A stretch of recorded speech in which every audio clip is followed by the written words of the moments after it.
Salut à tous et bienvenue pour une nouvelle vidéo. Avant de commencer, je voulais vous rappeler que je fais désormais des podcasts sur SoundCloud. C'est directement soundcloud.com/rudykoya où j'aborde des sujets sur l'entrepreneuriat, mon expérience depuis 11 ans, sachant que effectivement ça fait déjà 11 ans que je vis d'internet, et sur le développement personnel, comment réussir à se lancer, les problèmes que l'on rencontre en tant qu'entrepreneur. Donc si ça vous intéresse, on se retrouve là-bas pour les podcasts. On n'y parle pas musculation là-bas. On n'y parle pas musculation, même si j'ai fait de nombreuses références, bien évidemment. Ok. Aujourd'hui, on voulait continuer notre série des exercices à ne pas faire, des exercices de merde. La fameuse série. La fameuse série qui vous plaît énormément. Donc on va continuer comme ça, je pense, toute l'année. Ça va être assez facile de trouver des exercices à ne pas faire, en vous expliquant pourquoi ne les pas faire, parce que c'est la mode aujourd'hui sur Internet, de plus en plus, de spécialistes entre guillemets qui sortent des exercices. Tous plus exotiques les uns que les autres. Voilà, tous plus bizarres, pour expliquer soi-disant leurs résultats, le petit détail qu'ils ont en plus. Pour se démarquer, pour faire genre j'ai inventé un exo. Bah, j'ai inventé un exo et surtout je dois mon physique à ça, au lieu de dire au lieu de dire deux choses, c'est que c'est soit les produits dopants, ou d'autre part, c'est parce qu'on a du muscle à cet endroit-là. Voilà. Donc dans cette vidéo, j'y reviendrai juste après, on va parler de deux exercices. Aujourd'hui c'est pas les épaules. C'est à moitié des épaules, à moitié des pectoraux. Les pecs, ok. Donc les deux exercices à ne pas faire aujourd'hui sont le squeeze press et le landmine press. Définition, démonstration avant. Démonstration d'un professionnel. Donc squeeze press, donc qui est de développer haltères allongés avec les coudes serrés et en prise neutre. Et tu colles les haltères. Tu colles les haltères où tu es pratiquement collé. Ok. Et le landmine qui est debout avec une T-bar et on va pousser un peu vers le haut. Dans la rotule de la T-bar, ouais. Alors le premier, le squeeze press, est censé travailler plus efficacement le milieu des pectoraux. Intéressant ça. Intéressant parce que d'un point de vue anatomique, le milieu des pectoraux n'existe pas. Si vous avez la formation vidéo super pectoraux, vous avez déjà vu avec l'anatomie qu'il y a le haut des pectoraux, le milieu des pectoraux et le bas des pectoraux, si on vulgarise un petit peu, et que le milieu des pectoraux, ça n'existe pas. Oui, la compartimentalisation des pecs, c'est comme ça. Voilà. C'est pas comme ça. Voilà, ça n'existe pas. Alors après, on pourra parler effectivement de compartimentalisation musculaire pour les pratiquants vraiment très confirmés. Mais ce qu'il faut savoir de base, c'est que le milieu des pectoraux n'existe pas. On ne peut pas changer la forme d'un muscle. Avant tout, le milieu des pecs, c'est surtout une question d'implantation musculaire. Voilà, et c'est pourquoi on en revient toujours à l'analyse morpho-anatomique. Et c'est pourquoi c'est super important de faire son analyse pour déterminer ce pour quoi on est fait, ce pour quoi on n'est pas fait. Là où on peut se blesser en s'acharnant alors qu'il ne faudrait surtout pas détecter les manques de mobilité. Enfin bon, je vous mets un lien comme d'habitude dans la description pour ceux qui s'intéressent. Ou alors non, mais un truc directement sur ma gueule, je vais mettre une fiche, comme d'habitude. Mais ce qu'il faut savoir, c'est donc que si vous êtes né pour avoir du milieu des pectoraux, en faisant les exercices classiques de musculation, vous aurez du muscle au milieu des pectoraux. C'est vrai que chez les individus très secs, donc déjà ça ne représente pas énormément de gens, on voit, c'est un peu comme la ligne blanche des abdos. Il y en a qui ont plus ou moins écarté, qui ont le sternum un peu plus apparent, d'autres où c'est vraiment, il n'y a pas de trou en fait, ça se rejoint. Et ça, on peut rien y faire. On peut rien y faire. Je vais prendre un exemple à la con.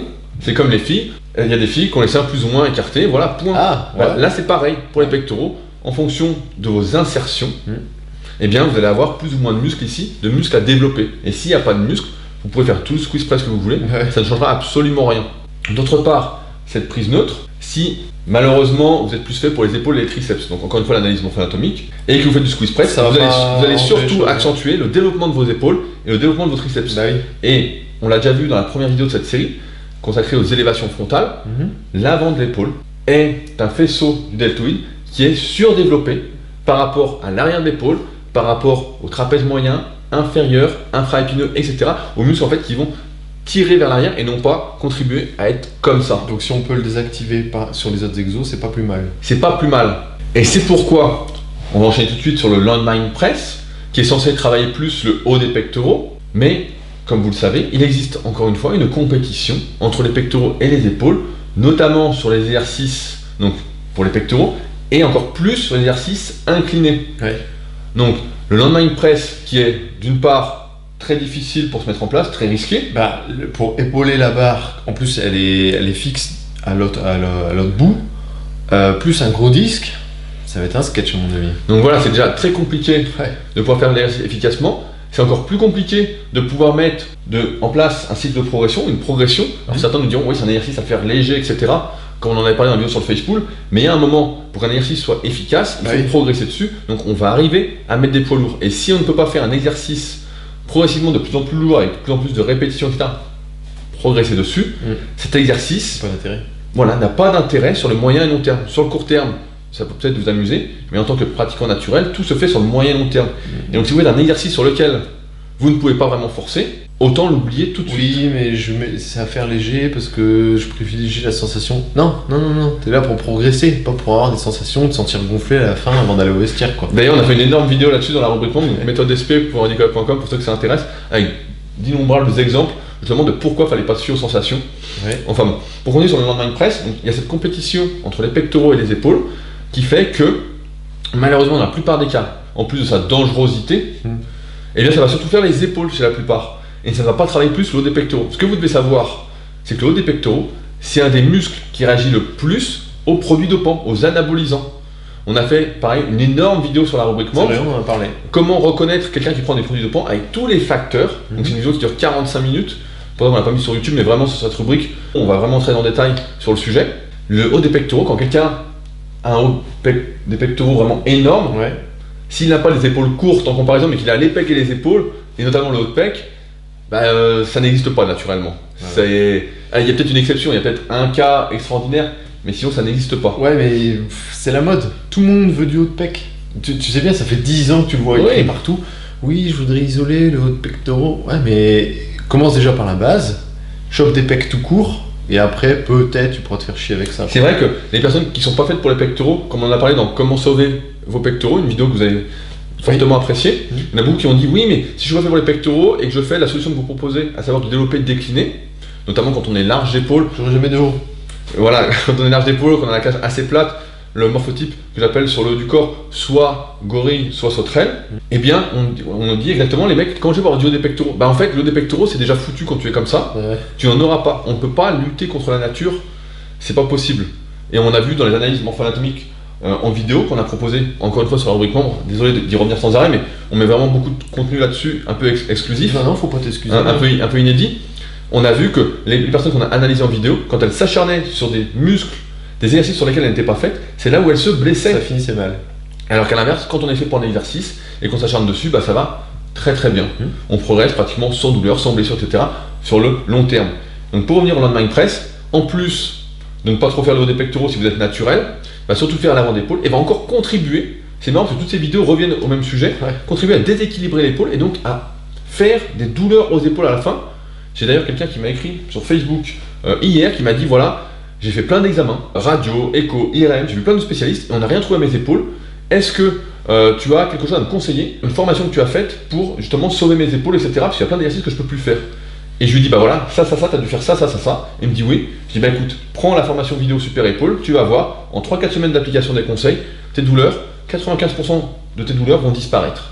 Et après, progressivement, ça va s'arrêter. Et moi c'est comme ça que j'ai soigné, parce que toutes ces erreurs qu'aujourd'hui on vous explique, c'est des trucs que moi aussi j'ai fait au début quand je débutais, quand j'y connaissais pas grand chose.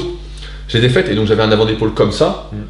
Et j'ai fait tellement d'arrière d'épaule après, tellement de trapèze, tellement de rowing, que j'ai réussi à corriger ça. On va en venir aux solutions, puisqu'il ne faut pas faire ces deux exercices de merde. Alors pour revenir au premier, donc si je veux du milieu de pec, donc t'as rien à proposer. Il n'y a rien à proposer. Si vous n'êtes pas fait pour, vous n'êtes pas fait pour, vous n'avez pas de muscle, point. Voilà. Analyse morpho-anatomique comme d'habitude, et vous le saurez. Et quand bien même, si tu as le sternum bien couvert par du muscle qui se rejoignent, on peut quand même pas l'isoler, on est d'accord. On est d'accord. Tu peux pas isoler le... Donc après c'est une question d'apprentissage.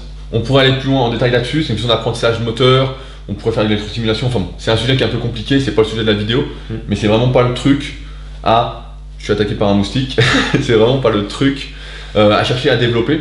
Soit vous êtes fait pour, soit vous n'êtes pas fait pour, point. Donc ok pour le milieu, et pour le haut de pec. Et pour le haut de pectoraux, revenez à la base. Les bases marchent très bien. Faites du développé incliné avec barre, du développé incliné avec haltère, appliquez-vous sur le mouvement, faites-le bien, épaules rétractées, etc. Comme on montre dans la formation vidéo super pectoraux, faites-le comme il faut. Et si ça doit venir en progressant, parce que quand on est naturel, on prend du muscle qu'en progressant sur des séries moyennes, eh bien ça viendra. Et si ça ne vient pas, vous sentez plus les épaules, vous pouvez essayer de jouer avec l'inclinaison du banc, vous essayez de jouer un peu avec l'amplitude, notamment en mettant, comme vous avez vu dans une de mes vidéos que j'avais fait, en mettant un fall grip sur la barre pour un peu moins descendre et avoir un repère. Voilà, vous pouvez essayer de jouer là-dessus, mais restez sur les bases. Les bases ont déjà fait leurs preuves et il n'y a pas besoin de réinventer sans arrêt la roue. La muscu, bah ouais, c'est vrai. Tout a déjà été dit. Récemment, je me suis procuré, merci à JB, des bouquins culture physique. Ouais, ils sont là-bas. De 1938 à 1943. Et c'est marrant, mais il y avait déjà tout en fait. il y avait déjà, bon, il y a des vieux suppléments, on conseillait le Banania par exemple, pour la prise de masse, mais développé couché était déjà là, développé incliné était déjà là. Ils faisaient déjà les mêmes exos. Voilà, ils faisaient déjà les exos. Alors oui, il y avait moins de machines, moins de trucs, etc.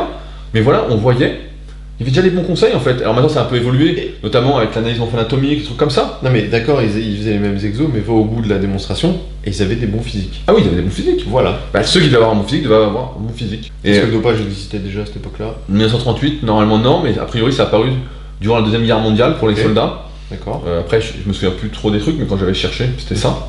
Mais donc voilà, aujourd'hui on a réussi à codifier un peu plus la musculation pour les pratiquants naturels, donc avec les cycles de progression, l'analyse morpho-anatomique, le choix des exercices, l'adaptation de l'amplitude des exercices, etc.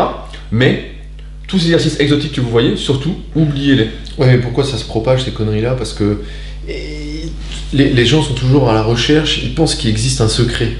Ouais, mais tu nous dis pas tout, et donc forcément quand sort un truc de nulle part, que t'as jamais vu ailleurs et qui a l'air vraiment bien. Et puis que c'est fait par un mec qui paraît balèze. Voilà. Et que personne le fait dans ta salle. Peu importe qu'il soit naturel ou dopé, ça ne change pas. Parce qu'aujourd'hui, le problème c'est que le physique, quand on est balèze, c'est limite plus on est balèze, plus on a de légitimité. Voilà, c'est ça. Et c'est pas vraiment ça. Parce qu'il y a des moyens, voilà, en musculation, il y a beaucoup de tricheurs, beaucoup d'hypocrites. Y compris des raccourcis. Voilà, donc qui changent toute la donne. Et après, chacun n'est pas aussi doué. De toute façon, j'arrête pas de le répéter, mais vous avez fait votre analyse, vous voyez bien que vous avez des muscles qui sont longs, d'autres qui sont courts, des longueurs osseuses qui sont différentes, des points forts, des points faibles, des exercices pour lesquels vous êtes fait, enfin, etc. On a déjà eu la remarque quand je faisais tes vidéos entre guillemets motivation et que je filmais un de tes entraînements et qu'on voyait, bah Rudy, séance épaule, il a fait quoi? Il a fait du développé avec les haltères droit sans tourner, sans rien. Il a fait des élévations latérales, il a fait de l'oiseau. Mais non, t'as vu le physique qu'il a, il fait pas un truc aussi basique, c'est pas possible. Mais ouais, pourtant c'est aussi basique. Et après, le secret, c'est de continuer, voilà, mettre en place ces cycles de progression, laisser le temps faire. Quand on est naturel, donc sans dopage, qu'on fait les bons exercices pour soi, une fois qu'on les a trouvés, qu'on patiente. Voilà, on laisse faire le temps et le temps devient un allié et on progresse. Voilà. Sur ce, on va continuer cette série, mais s'il y a des exercices que vous souhaitez qu'on aborde en détail pour savoir le vrai, du faux, etc., vous pouvez le mettre dans les commentaires. On se fera un plaisir de les traiter. S'il y a à dire sur le sujet, j'aimerais bien qu'on change un peu des épaules, parce que là, les épaules, je pense que vous avez compris qu'il fallait surtout pas surdévelopper l'avant de l'épaule. Ouais, balancez-nous des exos pour le bas par exemple. Voilà, n'importe quoi, et puis on se fera un plaisir de faire des vidéos sur le sujet, de continuer cette série qui vous plaît, pour vous éviter les erreurs qu'on a fait, les blessures qu'on a eues, puis voilà, vous faire progresser plus rapidement. Enfin, ça dit, ces deux-là, on les a pas fait. Hein. Non. Ces deux-là. On les a pas fait, mais on a surtravaillé l'avant de l'épaule comme beaucoup de personnes. Ouais. Pendant longtemps. N'oubliez pas, voilà, commentaire, le petit pouce bleu, partagez la vidéo si vous pensez qu'elle peut aider d'autres personnes, comme d'habitude. Nous, ça nous encourage à continuer. Et puis, on se retrouve de toute façon entre nous, sans jugement, sur méthodesp, floriannicolas.com. Salut à tous. Salut.